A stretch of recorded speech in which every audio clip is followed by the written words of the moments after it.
Thank you for that. Uh, Vaishnavi, do you mind if you... Thank you. Okay, thank you so much for joining us. We're very excited to have you all here. We have three very exciting teachers, educators leading the session today.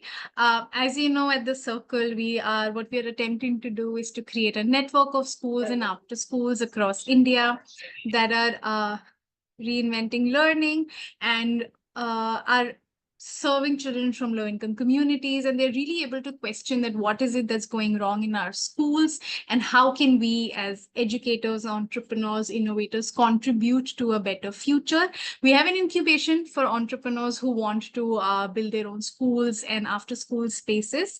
We also have the Circle Labs, where we conduct a lot of short term programming for anyone who's passionate about reinvention and wants to know about what they can do and how they can play their part. We have conversations like these, we have virtual visits, we have a cohort-based program for people to play around with a few ideas, pilot something in their communities. We give out grants. We also have a very exciting program within the Circle Labs called the Rotational Residence Fellowship, where we select teachers who have shown excellent caliber in the classrooms, and these are people who are really passionate about education, and they really think deeply about how can we bring the best practices, the most excellent environment for children in low income communities, and how can we give them the best in terms of what they need to not just survive in this world but thrive, and to also make the communities and the society thrive. So the Rotational Residence Fellowship is a year-long program where 2 to 3 educators are placed in innovative schools across the country for 3 months each, and they rotate through different schools. It's just like a lens flipping exercise where you can immerse in an innovative school, pick something in from there, go on to another school, and see how they function, and really just gather all of these practices and innovations, and hopefully create something of your own, or go ahead to participate and go ahead to contribute to other learning spaces. And Vaishnavi, Navedita, and Tanya, who are with us today, who are anchoring the program, are our current rotational residence fellows. They are currently in very exciting schools, and October onwards, they'll go on to other spaces as well. I'll just introduce them quickly one by one, and we'll also tell you in which schools they are right now. We have Navedita with us. Navedita is passionate about creating spaces for learning, fostering creative exploration through art. She's really good with the early years, and she's really passionate about interventions in the early years. She has did multiple public art projects, interventions, bridging art for marginalized communities. Navedita is currently at the Riverside School. She will be headed to the Learning Center Goa in October.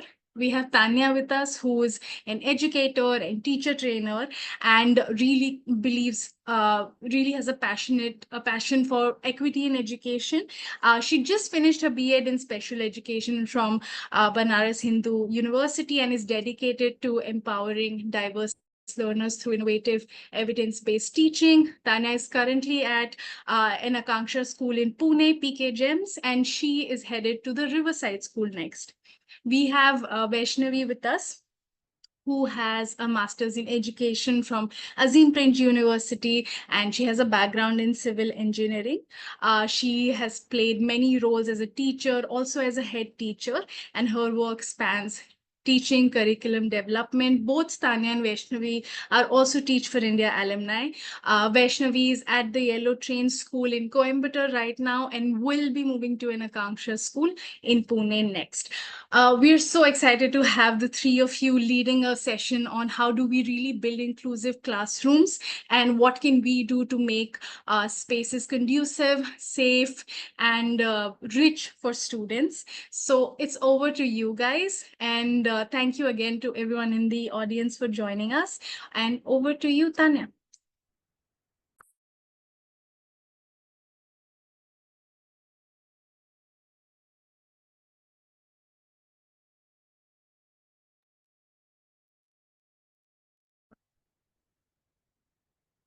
Sorry, do we have Tanya? Oh, feel like maybe we lost her. Yeah, I think she dropped out. No worries, no worries. Meanwhile, I'll just jump in. Vaishnavi, do you want to start the slide? And as Vaishnavi puts the slides on, I welcome everyone. Thank you so much. It's wonderful to see all your inputs in the chat box where all you are joining from. It's such a diverse group, and we are very excited to share what we have to present to all of you. As you know, this session is around building inclusive classrooms. And we're talking about some of the best practices for teachers who wish to be more inclusive. Diversity is beautiful, and maybe you can take a little moment to check onto this image. Diversity in the animal world, diversity of people, and diversity of how our different brains grow. There are millions of different kinds of animals, and people also come in different shapes, sizes, gender, abilities, appearances. We're all very unique. And human brains. So today in this session, we will be talking a little bit about neurodiversity. We will be talking about what inclusivity means. And as we jump there, give me a second. Amina, were you saying something? No. Go ahead. Okay. And as we move further into the session, we will be talking about practices we have the quiz for you. So we want all of you to engage and participate with us. The first question, as you can see on the screen, which of the following images best depicts inclusion? Look at the images and options and type in the chat box. We see some answers coming in. Okay. Yes, I think all of you are mostly right. It is D because, of course, the first one is exclusion, where some diverse people are kept outside. Second is segregation, where you club them and keep them aside. C is integration, where we do bring in them, but there are not equal opportunities. But the D is the right answer, where it is inclusive. Thank you, everyone who answered. Let's move on to the next question. Okay, who amongst the following are not neurodivergent? We will unpack the term later, but those of you who are aware of it, try and answer who amongst the following are not neurodivergent.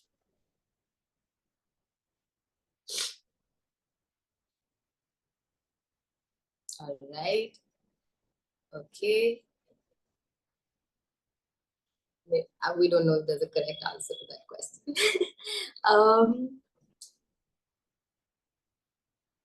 All right, maybe we can have the answer slide.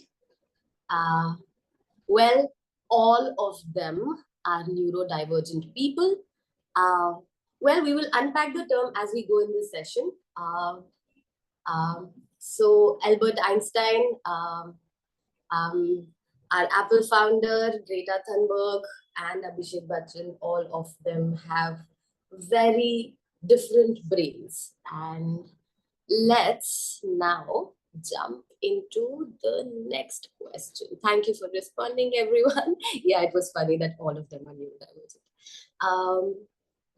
So for the next question, we would be asking you to engage in a poll. It must be flashing on your screen. So poll 1, please read the question. It says, would you call it inclusion if a child is pulled from the classroom lessons and activities for specialist support without consideration for what the child will miss? You can click on your screen, and if you think this is inclusion, type yes. If you think this is not inclusion, say no. If you think maybe, depends on the condition, then you can quickly click on maybe. What's it called? We call it inclusive of children and discipline. Okay, we'll just keep the poll up for a few more seconds. 31 people have filled it out. We'd love the rest of you to please respond.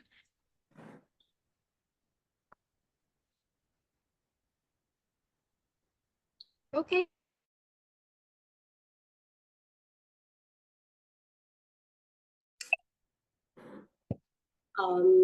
Wonderful. So Hani, can we see the poll for the right answers? And I see Tanya is back. Hi, Tanya. Very happy to see you back. Okay, so 18% of you feel that yes, it is inclusion. 53% of you feel that no, it is not inclusion. And 30% of you feel that maybe it is inclusion, depends on where the condition is. We'll talk more as we go in the session. Let's engage with the second poll question that we have on our screens now.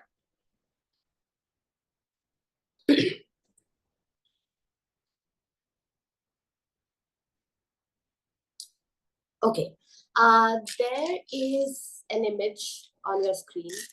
You can see a handwriting, a page from a child's notebook. Look at it carefully. And the question is, which learning difficulty is it? Is it one, dyslexia, dyscalculia, dysgraphia, or is it an uninterested child?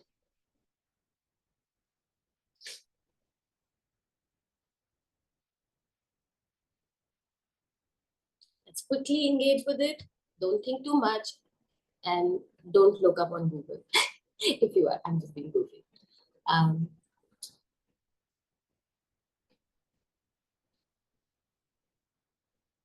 All right, can we see the answers?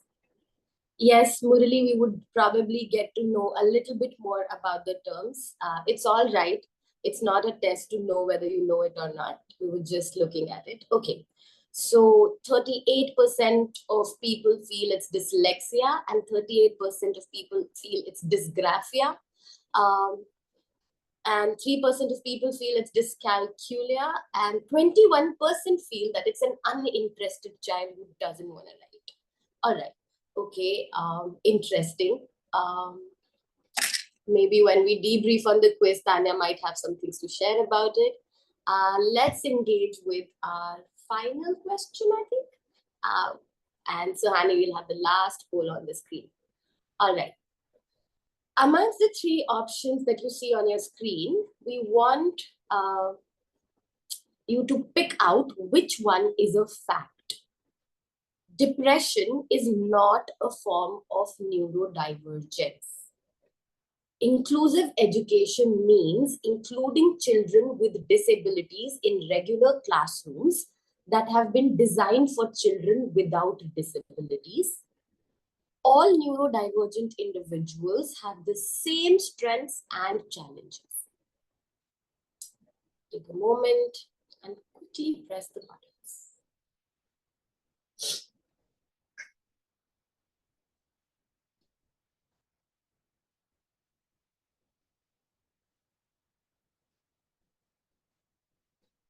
Something that's a fact.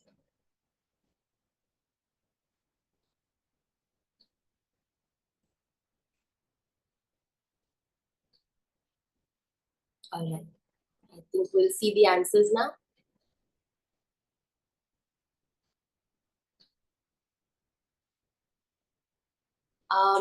Okay. 47% of people feel here that inclusive education means including children with disabilities in regular classrooms that have been designed for children without disabilities. Depression is not a form of neurodivergence is considered a fact by 41%, and all neurodivergent individuals have the same strengths and challenges is felt as a fact by 12%. Interesting. So all of us had a little view into how we think, feel, and what we know about diversity in our classrooms. We'll hear a little bit more around this from Tanya, and then we'll come back to understanding it more. Handing it over to you, Tanya.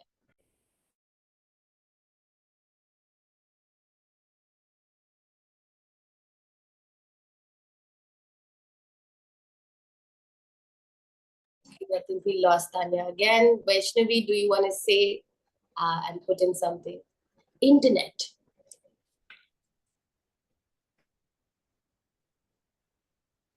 So yeah, we can discuss the answers now. Yes, so the third question that we had about yes, no, maybe, whether this thing of pulling the child out from a classroom for the special education, is it inclusion or not? It entirely depends on the situation, whether a child needs one-on-one support with a special educator and needs to be pulled out, or is it a push in from a special educator while the whole group is learning and the child is supported by an extra educator's presence. So the right answer was maybe. It is dependent on the situation. The question which had the handwriting, that one, the correct answer is dysgraphia. Dysgraphia is a learning difficulty where you have challenges while forming a cohesive language. It is not dyslexia because if you see the formation of the letters is right, it is just the difficulty of forming cohesive sentences and putting them in a cohesive manner. The myth and the fact question. Give me a second. The myth and the fact question. The fact was that depression is a mental health condition. It is not neurodivergence. It might result as a thing of neurodivergence, but it is not neurodivergence. So other two are myths, because a classroom that is designed for children without disability, and if you put a child with disability in it, without necessary accommodations made to include them, it is not an inclusive classroom. And so the fact was that depression is not neurodivergence. Having said that, and while we are halfway into the session, I mean a little bit, I wondered if everyone is comfortable with English language. आप में से किसी को भी हिंदी में कोई translation चाहिए तो आप सुहानी आमिना को लिख सकते हैं for the translation. Kyuki most of the session would be in English. Just wanted to put that. Okay. Next, we would see the slides that will help us unpack the term neurodiversity. Vaishnavi, can we have that slide? Yeah, you should be able to see that slide now. Well, yes, thank you.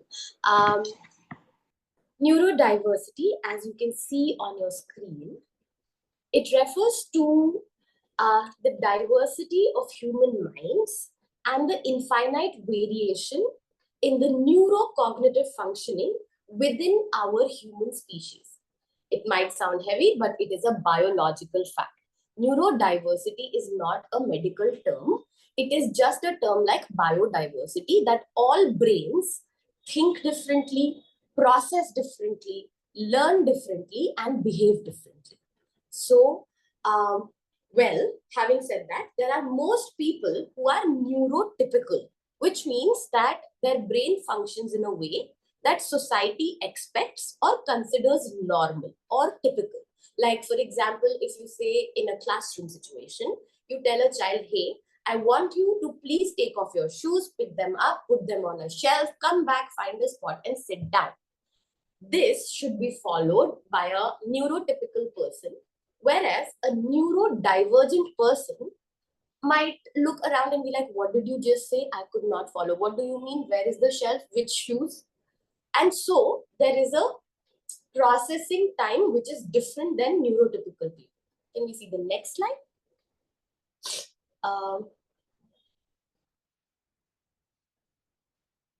While most people are neurotypical, 1 in 7 people are neurodivergent and have unique traits, challenges, and strengths, which means that they will have their own challenges, sensory challenges, or they will show their expressions differently. They might not be able to feel pain, and a bunch of other things. When many challenges can be overcome with suitable accommodations, and letting go of neurotypical standards that we have set as a society. We will look at the data which presents that about 15 to 20% of the world's population shows signs of neurodivergence, which are often influenced by genetics and environmental factors. As you can see in the image, there's a neurodivergent umbrella, and under which there are multiple disabilities, disorders, and conditions that are written. Some of the common conditions are autism spectrum conditions, attention deficit disorders, dyslexia, dyspraxia, and we can unpack them later. You can also find more information around this and we can share it in detail. But for now, since we're talking about inclusivity, I would like Vaishnavi to bring in more data points around how children are affected by neurodivergence. Thank you. Vaishnavi. Thank you, Navedita. So, Navedita has already shown us one data point. These are the other two. So, if you could just take a moment to look at these. The first one is a study that was conducted in India in 2018. And it found that about 1 in 100 children in India under age 10 may have autism, and nearly 1 in 8 at least have one neurodevelopmental condition. And now the other one is a more recent study. It was done across the world. It's a global data, and it says that 1 in 6 children are neurodivergent. And this is a study after the pandemic. So just a glimpse would tell us that there's a high probability that there is a neurodivergent student or learner in our classrooms. And that shows us that it is important as teachers, educators, and parents to be aware of this and work towards creating an inclusive environment in our classrooms so that the diversity is appreciated and each and every child in the class can achieve that potential that they should. Yeah. So let's take a look at what our policy says about it. Our country did take its own sweet time to reach this method or this way of looking at inclusive classroom. Can somebody please unmute themselves and read the first paragraph which is shown on the slide?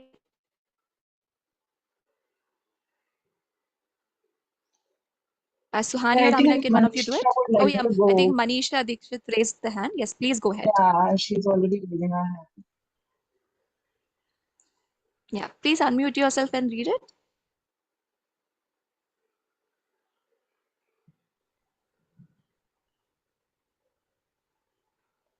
Hi, Manisha. So sorry, we can't hear you. Yeah. Is that okay? Guinea, would you like to try? Sorry about that, Manisha. Good evening, everybody. Am I audible? Yes, you are. Yes.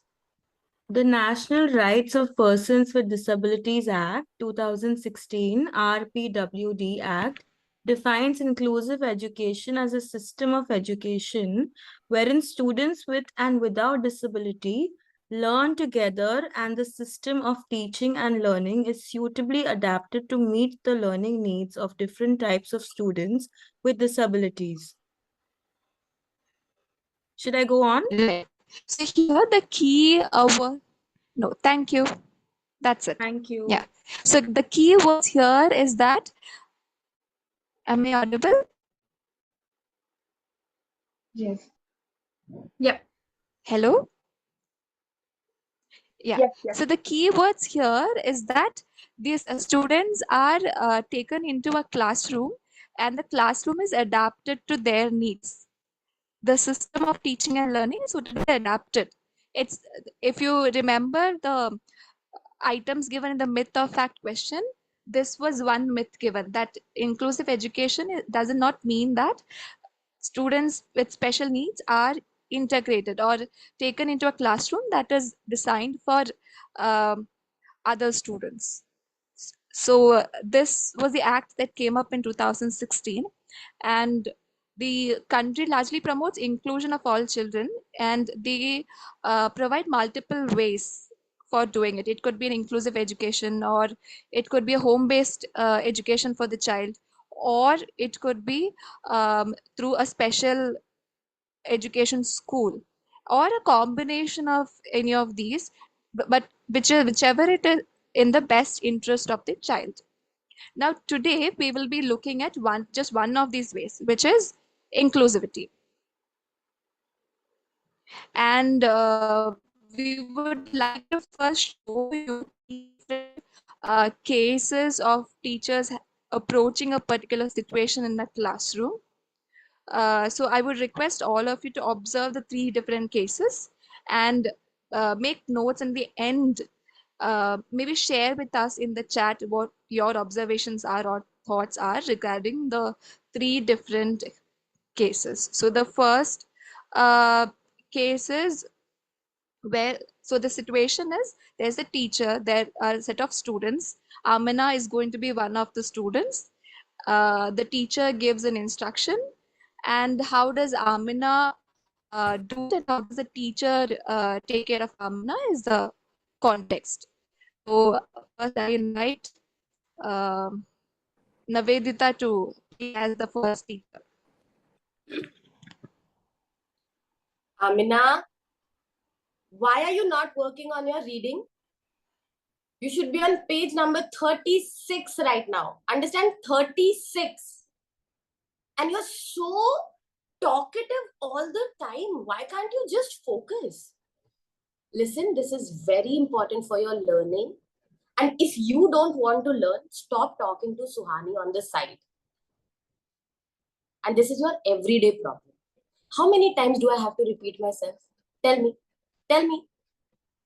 And if you can't find the page on your own, you'll have to sit alone until you figure it out. All right? Stop looking at me like that. And only then, when you sit and figure out, take the whole day.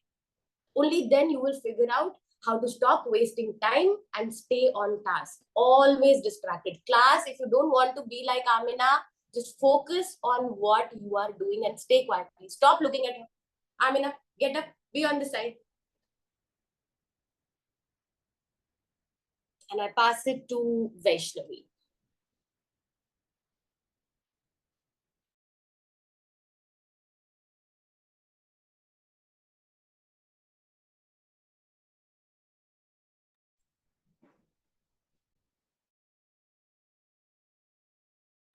You're on mute, Vaishnavi.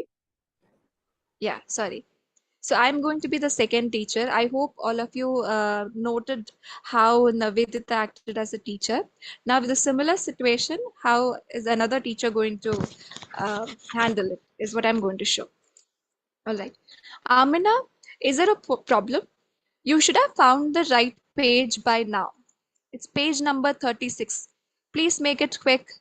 See, if you do it quicker, then we can begin the class together quicker and we can finish it quicker, right? You don't want the others waiting for you. Page 36. All right, I'm coming to you. Let me help you out.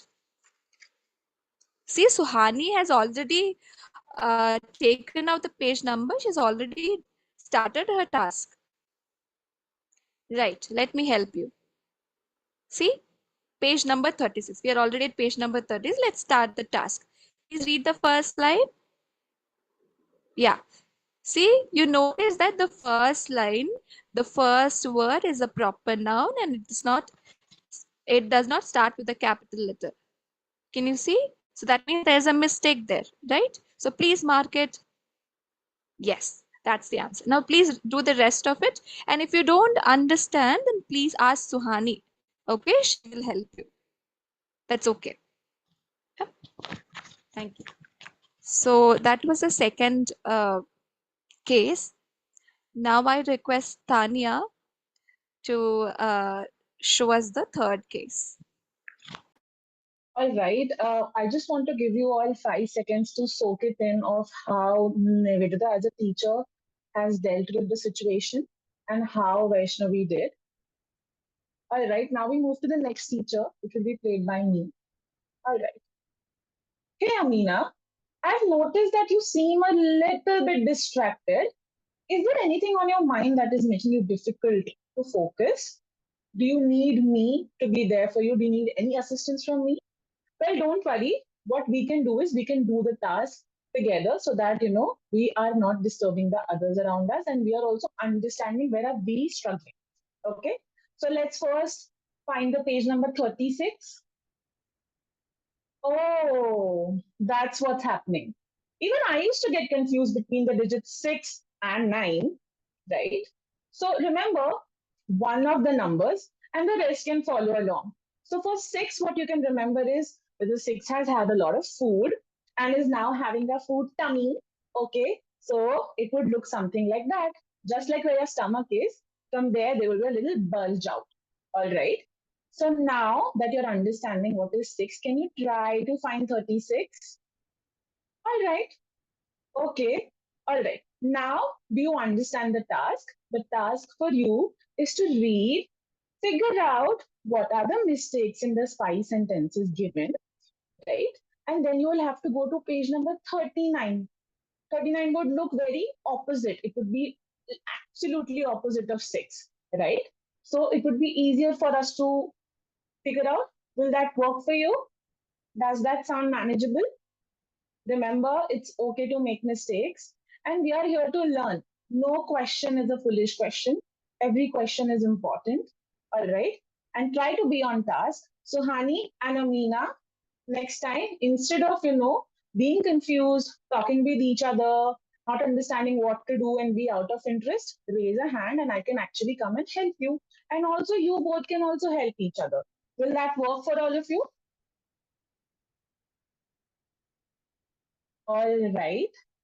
I think we all noticed three of the teachers, how three of the teachers were in the same class dealing with the same bunch of students, right? And how are they responding towards the child's need? I would like to open up this space for all of you at this point of time to think and write down your opinions and which teacher do you think was trying to be inclusive? Let's try and see that.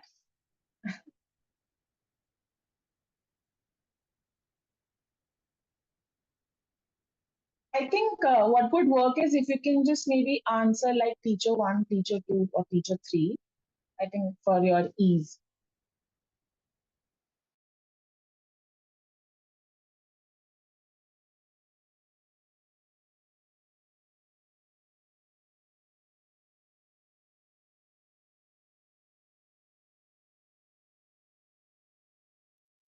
Okay, thank you so much for your responses. What do we think about these? Yeah. Yeah, exactly. I think there was 2 and 3 were largely similar. And I think over to you, Navedita, to It's very understand. interesting. Yes, absolutely. You're right. Maybe the teacher one was noticing that something is there that the child is struggling with, but doesn't have the ability to empathize or support.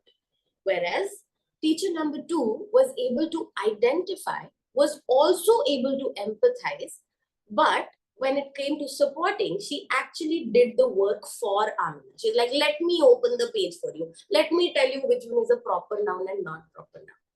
Instead of encouraging Amina to look and support her in finding the answer all by herself. Whereas teacher number 3 was trying to give strategies so that the student, here Amina, remembers what is being said instead of just doing and getting the task done. So thank you for your responses. We will understand a little more from Tanya about what do we do as teachers. The 3 elements that we tried showing here and the stages of attempting to include everybody, wanting to include everybody, having diverse learners in the classroom. What did that look like? And now, when we have filtered it in 3 different categories, Tanya will take us through what does that look like? What do we do as teachers? Thank you. Tanya.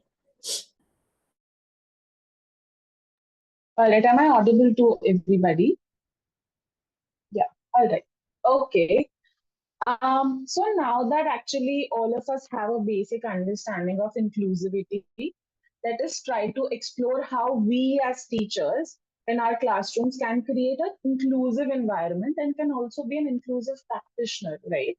Why are we now talking about our role as teachers and what can we do is crucial to us because it is us who are day in and day out bringing our lesson plans, trying to bring in a lot of multimodal learnings into our classroom. We are the ones who are actually thinking on what can we do in our classroom which can make our class more interesting, right? Hence, it is obvious for us to learn and understand how can we make our teaching learning space more neuro-inclusive. So we have figured out three practices which we can do. One is to identify, second is to empathize, and third is to support, as you see on the screen. Now let's try to dive a little deep into all of these 3 pointers present on the screen. And let's come to the first point, that is for all of us to identify as observers. And we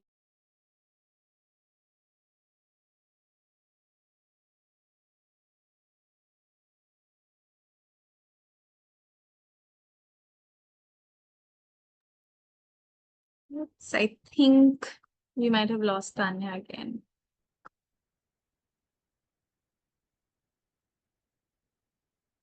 No worries. Navedita, Vaishnavi, would you like to please take over?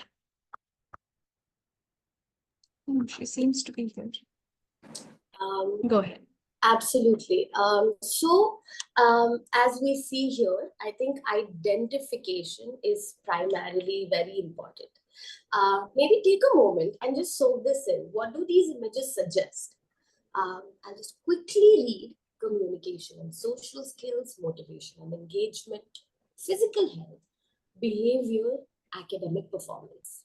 So, in the process of identifying, can we be observers first? Can we observe how is the child communicating? Is the child having speech difficulty? Is the child able to make friends? Is the child always excluding themselves from group activities? Or are they hyperactive? What is happening there? Are they motivated to do everything that we ask them? Are they engaged in full capacity? Do they get distracted often when we talk about engagement? Or are there very specific things that they are motivated to do? And the key here is to observe the whole class as a group, right? Also understanding physical health, whether it is about nutrition, food, or it is about the sports that the children are playing, or the way they move, or are they agile enough? It's not like, oh, I'm an English teacher, what do I know about sports? No, please engage and observe them in different settings as well, instead of tagging. Behavior. In behavior, to regulate themselves, does the child end up screaming a lot? Do they increase the pitch of talking, and do they get anxious a lot? Like when the task is given, do they hassle a lot? They can't find their pencil. Things like that. Academic performance. Are they able to perform according to the tasks that are given in the class? Are they developing academically according to the age group or the classroom that they're a part of? I think these are the important things that we must observe in our classrooms, identifying as observers. Next, please.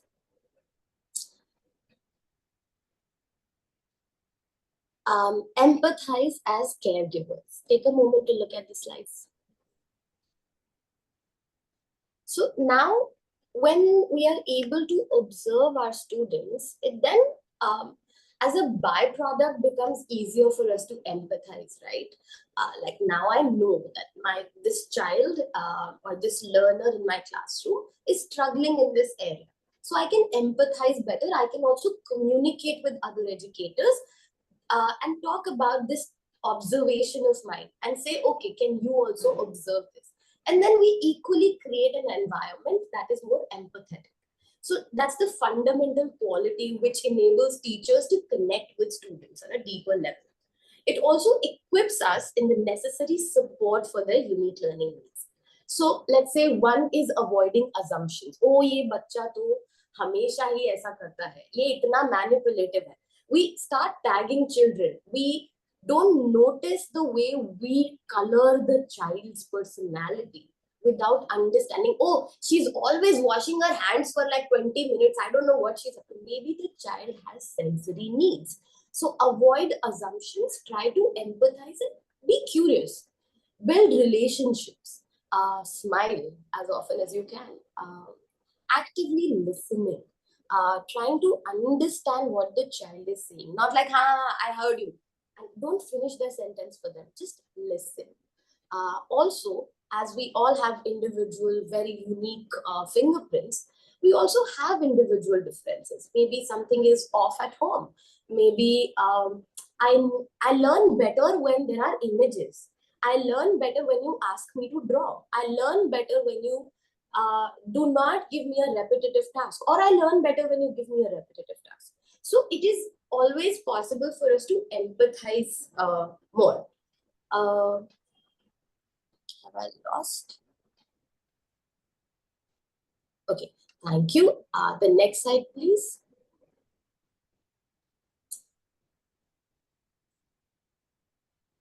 Okay, after observing and identification, empathizing as caregivers, we look at support as mentors. Now, prioritize student well-being. Take a moment, look at all these things. Prioritize student well-being, differentiate instruction, foster a collaborative community, or seek professional development. So prioritizing student well-being means, let's say my child has had a transition. We just had a mathematics class and now it is English class. The child had struggled and had a difficult time, coping in the mathematics class. Now, can we give them a little extra transition time if we notice that the child had struggled, or if we have observed that, oh, mathematics is a challenge? Differentiate instruction. So maybe not everyone can follow up the whole task. Open page number 36, read the first paragraph, identify what is incorrect. No. Maybe simplify. If there's a lot of complexity, break it into simpler instructions. Also, maybe someone likes to hear better. Maybe you can give a book to somebody instead of showing it to them. Give them the time that they need. Fostering a collaborative community means include other educators, include parents, also include the peers in the classroom. Don't always say, oh, this one is struggling always. Like when I was doing the road, I was like, oh, Amina, this is your everyday situation. Instead of saying that, can we say, oh, I know that there is a difficulty over that. Is there anybody in the classroom who would like to help Amina with that? So that kind of collaborative community, creating a balance of collaboration as well as individual task time in a classroom. Seeking professional development. Maybe I am not equipped to understand everything about neurodiversity, and maybe I do not understand what to do if my child needs sensory inputs. Maybe I'm not trained properly. Maybe I have never been exposed to these ideas or information. So then, is it possible for me to seek professional development? Maybe ask the school leaders, ask the principal that we need to have somebody tell us about this. Or go read on your own, or ask other teachers to confirm, okay, do you also observe this about the child in my classroom? So these are a few things that Tanya would have loved to talk about, but I ended up talking about it. And I hope these are a bit helpful. Now, Vaishnavi, do you want to share what we are going to do next? So now that we have looked at the attitude and the practices that is necessary for us to understand to begin an inclusive classroom, we would move on to see how exactly these practices look like in our classroom through our lived experiences. So Navedita, Tanya, and I, we have been teaching in different grade levels for the past few years, and we have some learnings from that, which is what we are going to share. So we know that there are a lot of barriers in doing all of this, and can be quite overwhelming for us teachers as well. What all should we do? We have a syllabus to cover, we have papers to check, assignments to check. Now we have to do this as well. It can be a lot, but these are things that are very much required in our classrooms. Otherwise, many of the things that we do in the classroom is going down the drain, right? So I invite Tanya, if she's here, to talk about how does this look like in early years, and which is very important because identification, if it is done in the early years, that yeah, I'm not sure if that Tanya, helps the child a lot. So I'm not sure yeah, Tanya if is here. So okay, so I in would that talk case, maybe about, we can, yeah, I'm here. I'm here. okay, Yeah. do you want to say okay, something about the importance of identifying in the early years Yeah. into the lived Um, stories? yeah. I think I'm audible, right? Yes. Yeah. All right. So I think I think Navedita has already covered for all of us the main power of, what it holds for us to observe as teachers so that we can pick out any kind of behavioral challenges, any kind of developmental delays we are noticing in our students, and any kind of physical challenges they must be facing, which is stopping them from, utilizing and learning and growing as a student, which they should, right? So what's the main importance of early intervention holds for those who are particularly working with the early years, right? It is actually that time, these formative years, where the child is still developing a lot of skills, the child is still functioning and developing the motor skills, developing the gross skills, developing brain development is also happening, right? And the child has also seen less academic failure. So at this point of time, as a teacher, if we notice any deviation or any differences in the needs of the child and in the abilities of the child, it becomes even more important and crucial for us to take up that role, intervene in it, and timely intervention helps in great collaboration with the parents, even with the child, because then you as teachers and the system as all, we can, develop multiple ways in which we can learn the accommodation of the child, and we can also develop the advocacy. Okay, as a student, what do I need so that I can learn better, because I can get distracted very easily. Or say, as a parent, now that I know that my child needs frequent breaks, can I help my child and sit with my child in creating better schedule, right? And as teachers are identifying that, okay, my child in one class, I'm not going to expect everybody to do equal amount of work. I would be flexible as a teacher, and I can just maybe motivate and encourage the effort level of my students and see if I can push from there onwards, right? I think Navedita can actually better make you understand with her anecdote. So over to you, Navedita. Yes. Okay. So just to highlight, I think I want to share about maybe Vaishnavi, you can put the slide on. I want to share about how building trust and rapport in my early years. So I am an early years educator at the moment. I do work with different art interventions across the age groups. But at this moment at the Riverside School also, I'm working with the early years, starting from pre-K to grade 2. Um, and the whole idea is around art integration. Having said that, irrespective of the subject that I teach, one of the most important and pivotal thing for me is that I remember everybody's names, whoever I am interacting with. If I'm interacting with 7 grades, I need to remember their names. I also need to remember what they like. And I also want to exhibit that I'm really deeply, honestly interested in their being. I want to start a conversation with them. I want to know if they had a breakfast in the morning and if really they like the milk or not. So just having those conversations outside the classroom. I always try and be early in my class. I always end up staying a little late in the class because oftentimes those are the brackets where The trust is being built if you can, the child also sees you away from the lens of, oh, teacher giving instruction, getting me to finish a task. So, for example, for a storytelling session, across the grades, I always bring in personal anecdotes. I have this goofy smile on my face. I always want to make eye contact with each child and encourage making eye contacts because, hey, I'm here. And in that eye contact, I'm not looking with suspicion. I'm always with this curiosity in my heart, being tender with a soft gaze and be like, yeah, okay, how are you today? I know, I love that you have found a spot.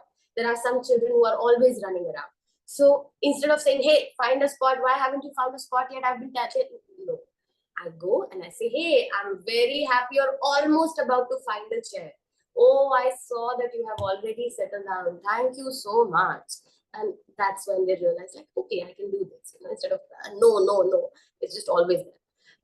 Also, I think the transitions for me is very important, that they warm up before they are ready to listen to me, because they're already always listening. So I get them to warm up. I also silence myself because I'm also transitioning from one class to the other. So strategies like, oh, if you can see me, touch your head. If you can see me, nose, quickly shoulders. Maybe back, okay. And I start lowering the voice tempo, and that's how they tone down, settle down, and there's silence. Instead of me saying, hey, quiet, quiet, everybody, now we're going to start the session, listen to me, da, da, da, da. No, quietly getting them to embody. I think the bringing the body with the mind in the classroom is absolutely essential for me. I don't read or narrate the story from my eye level or a podium or a stage, whatever is in your class. I attempt to go close to them. I also attempt to make their eye level contact. Instead of me appearing ginormous to my early years children, I like to go small for them. So they believe that there's this safe person in the classroom. And if they're busy daydreaming, I gently go and either tap on their head or on their shoulders and be like, hey, I see that you're dreaming about something. Can you please come back to the class? And if I am saying something, let's say we are revising a story, so I tell the story in an odd sequence. Or if there were 3 trees, I say, oh, there were 7 trees. They're like, no, teacher, there were 3 trees. You don't remember. And they love doing that. I think normalizing the idea of mistakes and correcting them. So these are a few things that I always value in a session in a classroom. Thank you so much for listening. I would appreciate if now Tanya can share how she works with slightly older children. Thank you. Lovely, I think, anecdote, Navedita. I love the fact that, you go to their eye level. Also, you also normalize making mistakes as a teacher, right? Be it yourself or be it how your students are doing. I think that's very crucial for all of us to do. Something where I am working is I'm actually working as a special education student and specifically working with grades 5th to 7th. What I actually end up doing is I end up providing specialized support to my students. So, and these students are actually the one who have been diagnosed, who have been or in the process of being diagnosed currently on the spectrum for learning difficulties. So what I actually do with them is I make them come out during their independent reading slots where everybody is supposed to read. And since these students are struggling with reading, maybe because they're not up to their grade level, maybe they're not able to understand, and also English is not a first language for all of us, right? Which makes it more normal for them to have those struggles. So when I take them out, I involve them into multimodal ways of learning how can they read. So I'm not making them come up with their notebook or with their pencils. We are actually presenting them with flashcards. They use markers. So that's something new for them. There's a novelty for them, right? And they try to say, write an alphabet. We also normalize if the child is making a according to all of us, a mistake, right? Where they easily get confused between alphabets B and D, right?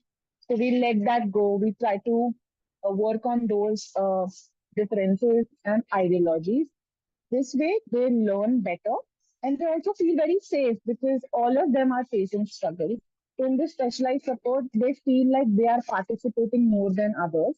They're also very, after such kind of multimodal way of learning, they're also very motivated to go back and read in their classrooms.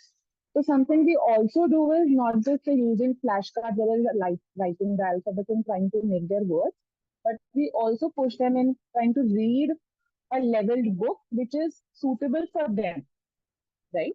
So that helps them, and that is how we use multiple ways of learning. This way, the students are also not getting bored. They're moving from their places. They're coming out into an environment where they feel they are included, and then they go back to their classrooms and try to read more, right? So that is what I am doing in my classroom these days. And I think Vaishnavi will add what she does with the higher grade students.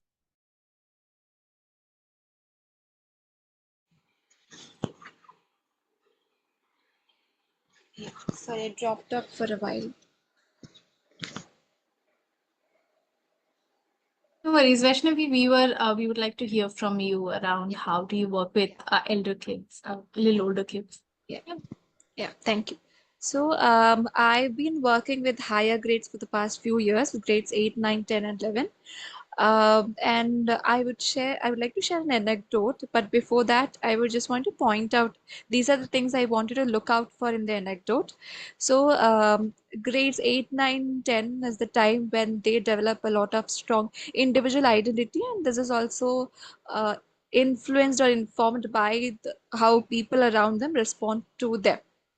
So this that which makes it very important for us teachers also to be very sensitive about that. And I'm very careful in the class with whatever statement I make, lest it hurt their dignity. So I'm very conscious of that in the class or outside the class when I talk to them. And also I've seen that whenever they see that I don't expect so much from them, they kind of comply to that. But I've seen my students do wonders when I manage to make them believe that I trust that they can do it. So I have seen that magic happen in my class. So I'll get into my anecdote without delay. There used to be a child in my class. He was often late to my class to begin with, and once in the class, he would very often zone out of the class. I can very clearly see that he's not in the class; he's somewhere else. But at the same time, there would be these instances in the class where he shows a splurge of excitement, and he would come up with very deep, reflective, thoughtful questions and points that would leave me surprised. So I was wondering what is happening, and I took some time to talk to him in person, and I figured that his attention span is quite interesting. He can't listen to you talking for a long time, he loses it. But the moment you get his attention about something, he would go on and on about it. He wouldn't just stop thinking about it. It is around the same time I noticed that in his assignment notebook, there are these small scribbles along the margins on the last page and such. And that's when I had the idea, okay, maybe I should introduce something small to them. And I introduced haiku to him, which are basically 3-line poems, short poems. So he started giving me a poem and I would respond to him in another haiku. So we started exchanging these haikus, and I ended up teaching him concepts through haikus. And that was a enlightening moment for me, that this is the way he learns. This is how short it should be, interesting it should be for him to learn. So coming back to the strategy that we were talking about, it's very important for us to keep looking out for what is troubling our learners, what is troubling our students. Once you identify that root cause, then it is easy for us teachers to address it. And that has worked for me. And sometimes the problem is not very obvious. So we have to keep asking for it from our students. And that's what, whenever I finish a few chapters or unit, I make it a point to collect feedback from them. And this feedback, which I get anonymous or with their name, is a great window to what is happening in my classroom, especially in the higher grades, because you'd be surprised to see the potential they have in directing their own learning. They know a lot of things about how they learn best or what they should. So that has been helping a lot in my classes. Yeah. Thank you. So I hope that we got to learn a lot of things, or even I'm sure that some of you might be already doing a lot of things in your classes, and I hope that you get to add on to those things, or just jolt your memory about those things that you used to do or still doing. So this is where I would request you to take a few moments and then just let us know in the chat, what if you were not an inclusive teacher, what would you end up doing in your classroom? So if I'm not an inclusive teacher, what would you do? You can take the help of that ABC chart that you see on the screen, which basically talks about how an inclusive classroom would look like. So your task is to write how would it not look like. Yeah. Yeah, finish the sentence. I'm not an inclusive teacher if. So maybe take a moment that is just for us to reflect on our practices and have a little fun with the reverse thinking. Um,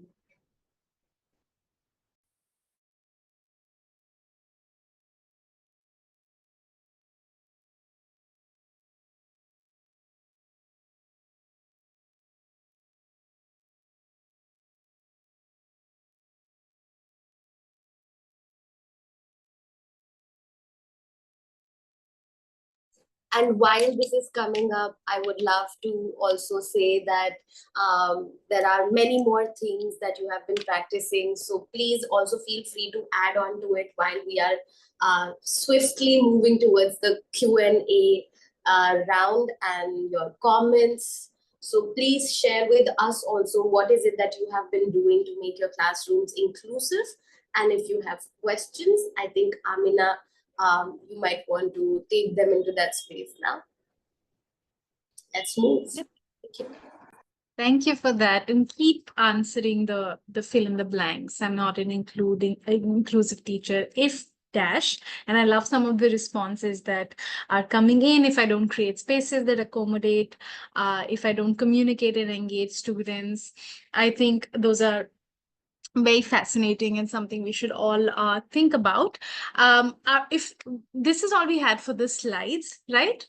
Navedita, Vaishnavi, Tanya. Okay, then I think we can just quickly move into a Q&A. I believe we have about 10 minutes to see if you have any insights, any sparks, even if you have any comments or questions to ask these three. I think that would be great. And I think we can stop sharing the screen and see other faces.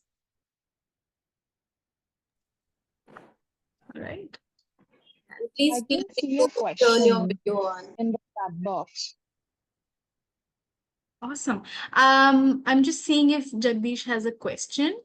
If I wasn't very Yeah. involved, I think Jagdish is saying, if I wasn't very involved and intrigued in the problem coming up, what possible altercations can be made and what methods can be used? Jagdish, do you want to voice your question and give us a little bit more context?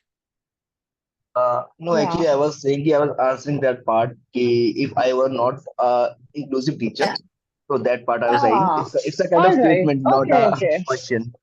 Yeah. Okay. All right. Absolutely. Yeah. Awesome. Thank you so much. Any questions? Anything that's coming up?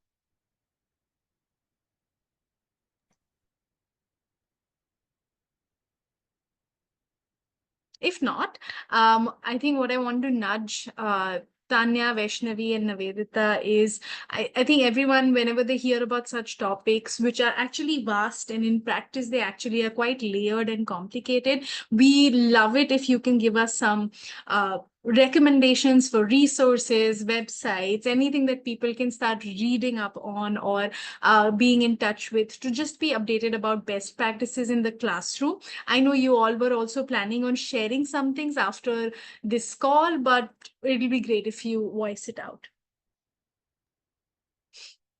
I think I can just share some ending thoughts for the audience.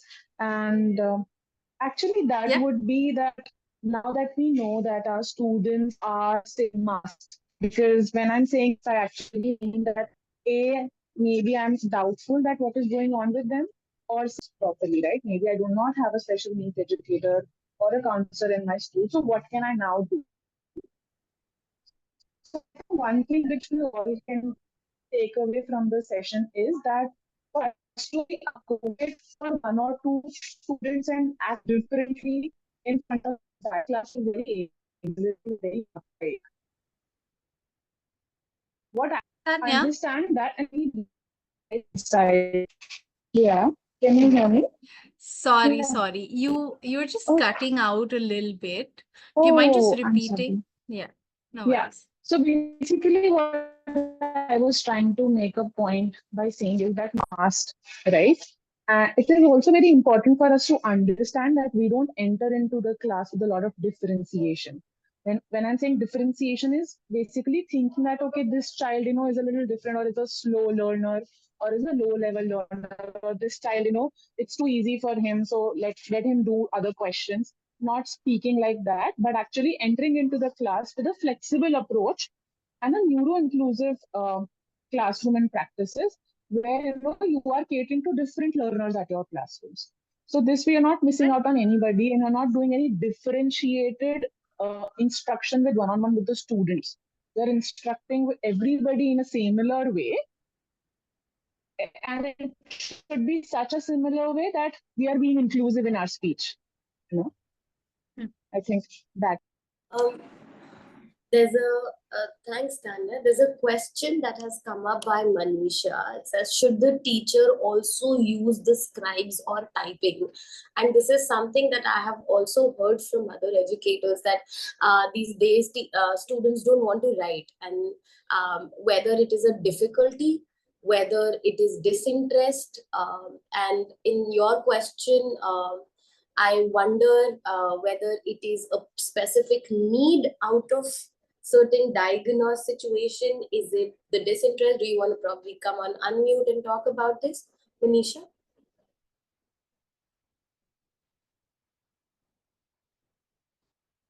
Or if no. So we're okay, we can't hear you. That's fine. All right. So Vaishnavi, Tanya, do you want to respond to that? Whether a teacher should use a scribe or typing in the classroom? Yeah. How would you be? Yeah. So, as okay, for specific children. So, Manisha, what I would actually suggest that this can actually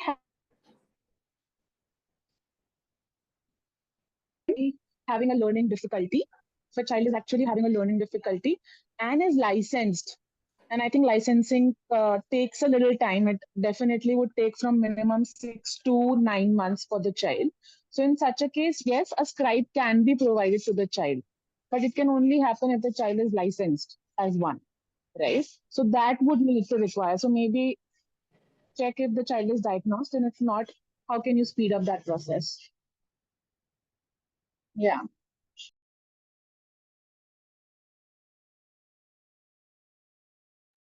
And I think in the Okay, meantime, thank you can, introduce, oh, sorry.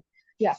In the Go ahead. meantime, you can Go. introduce the child with some scientific shortcuts, right? For example, you actually write EX, right? So can you introduce such things and motivate the child to write as much as the child can? So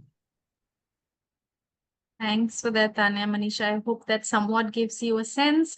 Nitika is asking, how can we ensure as a curriculum designer that the curriculum slash lesson plan reflects inclusivity in the classroom? Oh, that's a really nice question. Nitika, you're most welcome to elaborate on that question, add any pieces where you're coming from.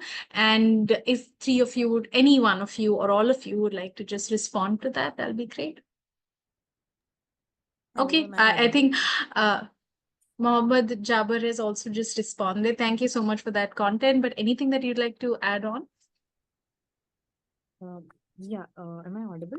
This is Nitika here. Yeah, go ahead. Yeah, so just to give a little bit of a context, the question that I just mentioned. So I am a curriculum designer and we design a curriculum basically for all of these grades. So there's nothing grade specific here.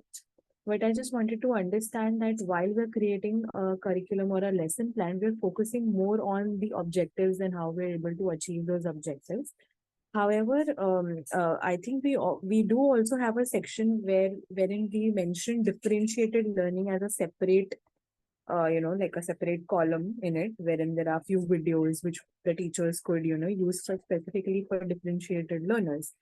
But then I'm not really able to wrap my head around how that would, take place in a classroom, a 60 minutes class, not very practical for a teacher to also cater to that particular thing.